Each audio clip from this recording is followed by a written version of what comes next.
అందరికీ వందనాలు. ఈరోజు మరొక టాపిక్‌లోకి వెళ్ళిపోదాము. నేను మిమ్మల్ని అడిగాను కదా ప్రోమో వీడియోలో, రాళ్ళతో హింసింపబడిన వ్యక్తి ఎవరు అని. ఆ వ్యక్తే స్టెఫెన్ అండి. ఆ స్టెఫెను గురించి మనం నేర్చుకోవాల్సిన విషయాలు ఎన్నో ఉన్నాయి. ఆయన గురించి రాసింది బైబిల్‌లో చాలా తక్కువ. కానీ ఆయన ఎంతో అమూల్యమైన వర్తమానాన్ని మనకు అందించాడు. ఆ వ్యక్తిని దేవుడు ఎంచుకోవటంలో కూడా మనం గమనించినట్లయితే, అపోస్తులైన 12 మంది ఆ పరిచర్య కోసం ఒక 7గురిని ఎంచుకోవాలని ఆశపడతారు. ఆశపడినప్పుడు ఆ పరిచర్యకి తగినట్లుగా ఎలా ఉండాలి అంటే, ఆత్మతోనూ జ్ఞానముతోనూ ఉండాలి. అలాంటి వాళ్ళనే మనం ఎంచుకోవాలి అన్న ఉద్దేశంతో దేవుడి యొక్క ప్రేరేపణ బట్టి వాళ్ళు ఎంచుకుంటారు. ఎంచుకున్న వ్యక్తిలో మొదటి వ్యక్తే స్టెఫెను. ఈ స్టెఫెను ఎంతగానో జ్ఞానమైన వ్యక్తి. ఆత్మతో నిండుకొని మాట్లాడతాడు ప్రతి ఒక్క విషయాన్ని. అయితే ఈయన ఆ పరిచర్య చేస్తాడు. ఎవరికంటే వృద్ధులకు, విధవరాళ్ళకు ఆహారాన్ని అందించటం, ఆ యొక్క సమాజం మందిరంలో బోధించటం, పరిచర్య చేయటం ఇలాంటివి చేస్తూ ఉంటాడు. ఆయన సమాజంగా కూడుకున్న జనాల్లోకి కూడా వెళ్ళి బోధిస్తూ ఉంటాడు. ఆయన యొక్క బోధ ఎలా ఉంటూ ఉండిద్దంటే, విశ్వాసం గురించి ఉంటూ ఉండిద్ది, అవిధేయత గురించి ఉండిద్ది, పశ్చాత్తాపం గురించి ఉంటూ ఉండిద్ది. ఈ 3 విషయాలను బట్టి ఆయన బోధిస్తూ ఉంటాడు. ఇంకా ఆయన యొక్క బోధ ఇతరులకు బాధ కలిగించేదిగా ఉంటూ ఉండిద్ది. అంటే ఆయన కఠినంగా మాట్లాడతాడు, ఉన్నట్లుగా మాట్లాడతాడు, ఎంతో స్ట్రాంగ్గా మాట్లాడతాడు, గట్టిగా మాట్లాడతాడు. ఆ లోపల ఒకటి పెట్టుకొని బయటకు ఒకటి మాట్లాడే వ్యక్తి అయితే ఎంత మాత్రము కాదు. మనసులో ఏదైతే దేవుడు ప్రేరేపణ ఇచ్చాడో అదే ఖండిస్తూ ఉంటాడు. అయితే ఈ రోజుల్లో ఉన్న జనాంగము ఎలా ఉంటూ ఉంది అంటే, లోపల ఏమో వాళ్ళ గురించి చెడుగా ఆలోచిస్తారు, బయటికేమో మంచిగా నటిస్తూ ఉంటారు. అలాంటి వాళ్ళని సమాజం ఎక్కువగా ప్రేమిస్తూ ఉండిద్ది. అయితే స్టెఫెను అలాంటి వ్యక్తి కాదు. లోపల ఏదైతే ఉంటూ ఉండిద్దో అది బయటికి ఖండించే వ్యక్తి అనమాట. అందుకనే జనాలకు వ్యక్తి నచ్చడు. యూదులకు కూడా ఈయన బోధ నచ్చదు, ఈయన చెప్పే మాటలు నచ్చదు. ఏంటి మోషే ఆజ్ఞలను ఈయన తిరస్కరిస్తున్నాడు. మోషే చెప్పినవి కాదంట, యేసు మాటలే వినాలంట, యేసు వైపే నడవాలంట, యేసుని హైలైట్ చేస్తున్నాడు. మన మోషేని ఎందుకు తక్కువ చేస్తున్నారని వీళ్ళు ఎంతగానో పగబట్టి ఆయన చంపాలన్న ఉద్దేశం కలిగి ఉంటారు. ఇదంతా స్టెఫెను భరిస్తూనే ఉంటారు. వాళ్ళు పెట్టే టార్చర్ని, వాళ్ళు పెట్టే ఇబ్బందిని స్టెఫెను తట్టుకుంటూనే ఉంటాడు. అయితే స్టెఫెనుకి దేవుడు మాట్లాడుతూ ఉంటాడు, నీకు హతసాక్షిగా మారే అవకాశం నేను ఇస్తూ ఉన్నాను, నిన్ను నా రాజ్యంలోకి తీసుకువెళ్ళిపోతున్నాను అని దేవుడు యొక్క మాటల ద్వారా ఈయనకి అలా అనిపిస్తూ ఉండిద్ది. ఈయన హతసాక్షిగా అయిపోతాడు, ఇంకా మరణిస్తాను నేను అని ఆయనకు ముందుగానే దేవుడి యొక్క ప్రేరేపణ కలుగుతూ ఉండిద్ది స్టెఫెన్కి. ఇంకా దాన్ని బట్టి ఆయన బోధ కూడా బోధిస్తూ ఉంటాడు.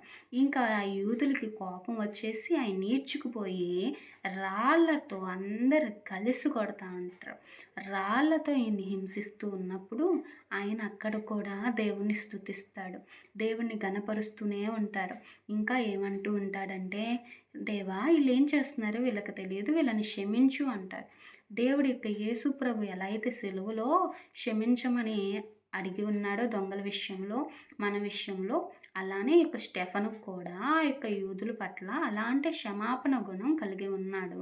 దేవుణ్ణి నిందించలా. ఎందుకయ్యా నేను నీ బోధే కదా బోధిస్తున్నాను, ఎందుకు నీ జనాంగం నన్ను హింసిస్తున్నారయ్యా అని ఆయన ఆలోచించకుండా న్యాయమైన బోధనే బోధిస్తూ వచ్చాడు. న్యాయంగానే మరణించాడు. హతసాక్షిగా మారి యేసు ప్రభు కుడిప్రాసం వైపు కూర్చునే రీతిగా ఆయన మారాడు. గొప్ప నిత్య జీవాన్ని పొందుకొని ఉన్నాడు. ఆకాశ ద్వారాలు స్టెఫెను కోసం తెరవబడ్డాయి. ఆకాశపు అంచుల్లో వెళ్ళి ఈ జనాంగాన్ని కాపాడమని ఆయన మొర దేవుడు విన్నాడు. అక్కడ ఆకాశంలో నుండి దేవుడు వీరిని మొర ఆలకించి ఈయన్ని నిత్య జీవములోనికి స్వీకరించారు. యూదులకు ఎంత బోధించినా, దేవుడి గురించి ఎంత చెప్పినా వినక ఈయన్ని హింసించారు. ఈయన హింసింపబడి చనిపోవటం వలన ఈయన మేలే పొందుకొని ఉన్నాడు. దేవుడు ఏర్పాటు చేసుకున్న బిడ్డలు అలానే ఉంటారు. దేవుడి కోసం బ్రతికే ప్రతి ఒక్కళ్ళు కష్టముతోనే బ్రతుకుతాడు. ఇబ్బందుల్లోనే బ్రతుకుతూ ఉంటారు. ఆ దేవుడి కోసం దేవుడు ఈ బిడ్డల్ని సేవకు పిలుచుకుంటూ ఉన్నారు అంటే వాళ్ళు ఎంతో కష్టాలు పడుతూ ఉంటారు. సేవ చేయాలి అని ఆశ ఉంటూ ఉండిద్ది. సేవ చేస్తుంటే హింసించే వాళ్ళు ఆత్మీయులే, విశ్వాసులే మనల్ని చేయనీయకుండా చేస్తూ ఉంటారు. కానీ నీ పట్ల దేవుడి చిత్తం ఉంటే ఎప్పుడైనా నీ యొక్క సేవకు దేవుడు పులి స్టాప్ పెట్టే రోజు వస్తుంది. నిన్ను ఎంచుకొని తన యొక్క వారసురాలుగా వారసుడుగా నేను చేసే రోజు వస్తుంది. ఆ రోజు కోసం మనం కనిపెట్టుకోవాలి. మనకిచ్చిన తలంతుని మనం ఎలా అయినా వినియోగించుకుంటూ ఎలా అయినా ఆ దేవుడి యొక్క సువార్తను అందింపచేసే రీతిగా మనం ఉండాలి. ఈ యొక్క స్టెఫను స్టోరీలో మనం నేర్చుకోవాల్సిన ముఖ్య అంశాలు ఏంటి అంటే, ఈ యొక్క స్టెఫను ఎంతగానో దేవుడి పట్ల నమ్మకంగా ఉన్న వ్యక్తిగా మనకు కనిపిస్తూ ఉన్నారు. డైరెక్ట్గా మాట్లాడాడు. ఇండైరెక్ట్గా లోపల ఒకటి పెట్టుకొని బయటకు ఒక రీతిగా మాట్లాడలేదు. డైరెక్ట్గా మాట్లాడారు. అలానే మనం కూడా డైరెక్ట్గా ఉండాలి. అంటే దేవుడు అంటే ఇష్టమైనట్లుగా బయటికి జనానికి కనిపిస్తూ దేవుడి మీద ఎంతో భక్తిపరుడు అన్న రీతిగా కనిపించేటట్లు కాదు, కానీ మనస్ఫూర్తిగా ఆత్మరీత్యా నిండుకొని ఉన్నాడు ఇక స్టెఫను. అలానే మనం ఆత్మతో దేవుణ్ణి ఆరాధించే వాళ్ళలాగా ఉండాలి. ఆత్మతో నిండుకున్న వ్యక్తులుగా మనం జీవించాలి. అప్పుడే మనం ఏర్పాటు చేయబడిన బృందంగా మారుతూ ఉంటాము. దేవుడు మనల్ని కూడా ఎంచుకుంటూ ఉంటాడు. నమ్మకంతో కూడిన ఏర్పాటు మనం కలిగి ఉండాలి. ఇంకా మనం చూసినట్లయితే ఇక స్టెఫను యొక్క ముఖ్యాంశంలో స్టెఫను దేవుడి పట్ల నన్ను కొట్టినా పర్వాలా, నన్ను హింసించినా పర్వాలా, నేను దేవుళ్ళు నిలకడగా ఉండాలి, స్థిరంగా ఉండాలి, నా యొక్క శరీర కోరికలను చంపేసుకోవాలి, నేను గొప్పగా ఉండాలని ఆశపడట్లేదు, నేను నా తండ్రి కోసం ఏదో ఒకటి చెయ్యాలి అన్న ఆశ ఆయన కలిగి ఉన్నాడు. అలానే మనం కూడా శరీర కోరికలను బట్టి, ధనం బట్టి ఇలా వాటి వైపు మనం టెంప్ట్ అయిపోతూ ఉంటాం. కానీ దేవుడి కోసం ఏదో ఒకటి మనం ఏం చేస్తున్నామా లేదా అనేది మనం గ్రహించుకోవాలి అనేది కూడా మనకు అర్థమవుతుంది. ఇంకా స్టెఫను చూస్తే ఆత్మ విషయంలోనూ, శక్తి విషయంలోనూ, ఎంతో జ్ఞానం విషయంలోనూ ఎంతో నమ్మకంగా ఉన్న వ్యక్తి అయి ఉన్నాడు. దేవుడు వీటినే పరిశీలిస్తాడు. ఈ యొక్క స్టెఫన్ని ఎంచుకోవటానికి వీటిని పరిశీలించాడా, లేకపోతే ఆ యొక్క అపోస్తులు ఈయనకి డబ్బుందా, మంచి బలం ఉందా, మంచి శక్తి ఉందా, లేకపోతే మంచి ఆస్తిపరుడా, ఇలాంటివి చూశాడా అంటే అవేమీ చూడలా. ఆత్మతో ఉన్నాడా, జ్ఞానముతో ఉన్నాడా, దేవుడి పట్ల నమ్మకం ఉందా, ఇయే చూశాడు. అలానే దేవుడు నిన్ను ఎంచుకోవాలి అంటే నీలో దేవుడి యొక్క ఆత్మ ఉందా లేదా, నువ్వు అది నమ్మకమైన ఆత్మ, దురానమ్మకమైన ఆత్మ అనేది మనం తెలుసుకోవాలి.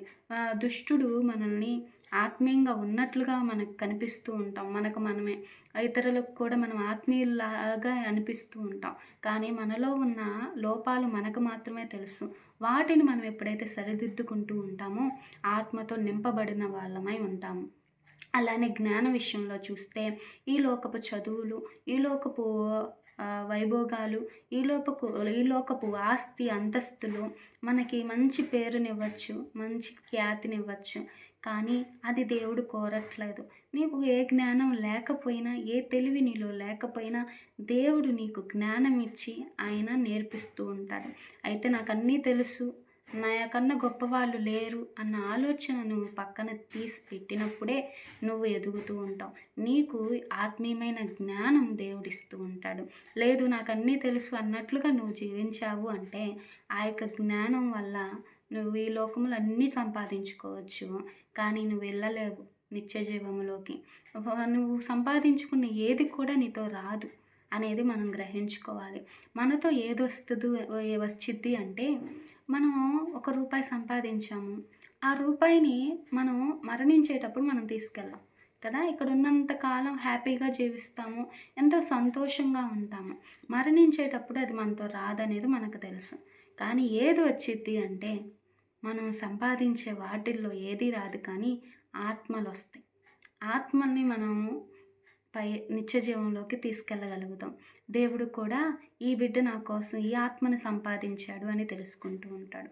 కాబట్టి ఇక నుండి మన యొక్క జీవితాన్ని మనం సరిదిద్దుకున్నాం. ఈ చిన్ని మాటలు దేవుడు దీవించును గాక. మీ అందరికీ నా వందనాలు. ఆమేన్.